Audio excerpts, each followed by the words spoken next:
Ayan guys, dito sa likod namin ay sobrang marami ng kahoy na natumba. At saka yung mangga dyan ay sayaw ng sayaw na talaga, nakakatak. Malaking mangga sa likod namin. Pero sana wag lang matumba yung wag lang matumba talaga siya. Kasi dito talaga yun sa amin. Hindi talaga siya dito sa amin, pero pag may natumba na may namahulog or ano, mabali na sanga malalaki, dito sa amin pupunta yan. So ganyan guys, ganyan kalakas ang hangin kung naririnig nyo. Yan, so off na natin kasi sa bintana kami guys.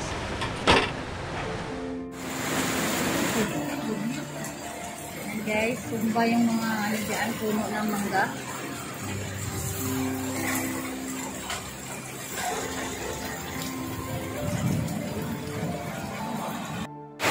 Guys, time check 3 o'clock in the morning. So, nag-iba yung ihit ng hangin guys. So, naman sa kabila. So, sobrang lakas ang hangin.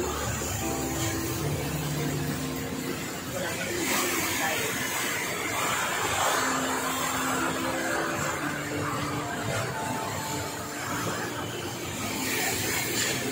Next ng mabigat. Tulog. Sama ulan at hangin.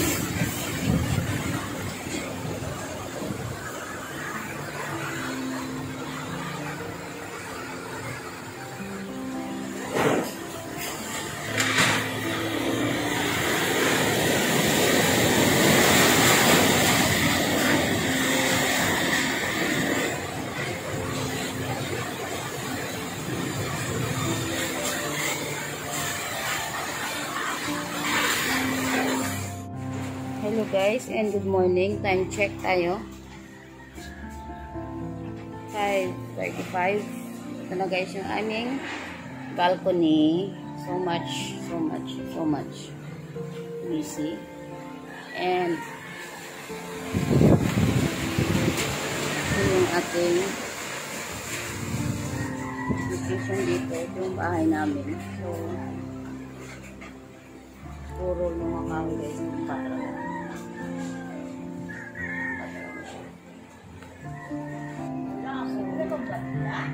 Yan guys. Lahat talaga. Oo. Yan yung aking tanim. Kawawa. Kawawa yung aking corn. Yung bahay ni Lola. Sira. Yan guys, sira. Yun yung kagabi nalagyan ng bahay. Sira. Ito guys yung sa harap namin. Ito yung sa harap namin.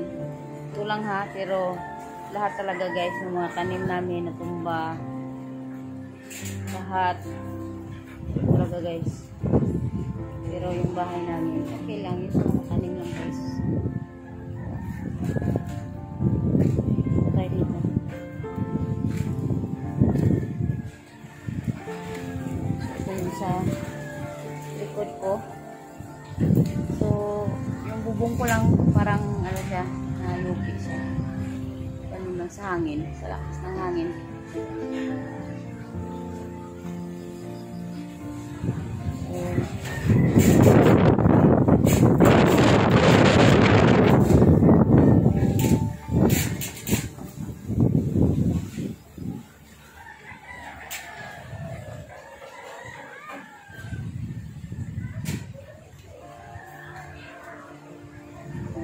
Big repair. Sabi ko na nga, yun ang sinasabi ko. Yan o. Hindi talaga safe guys na.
guys, yung itsura ng bahay ko.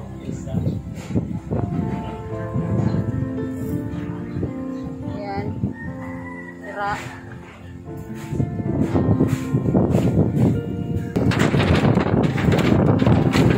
Ayan mo guys, ulit magabi. Check yung kahoy para kasi lilipad talaga siya, no? Ayan. Nilagay ko kagabi. Bahay namin. Kapatid. Sumba yung kahoy na yun.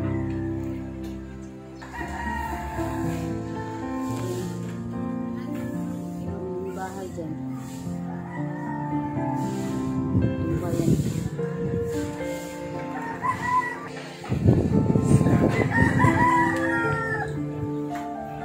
Yan. Odette. Why? So, yung sa baba namin.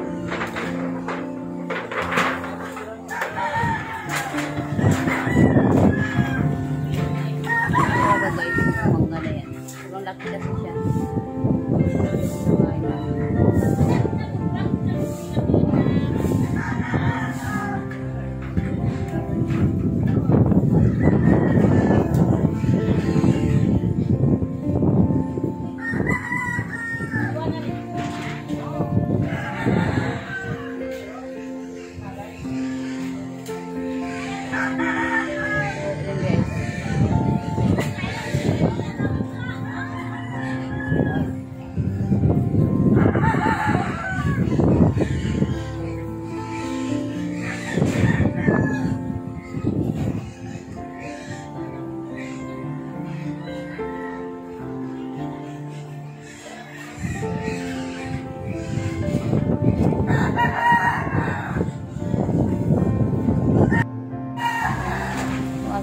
Guys,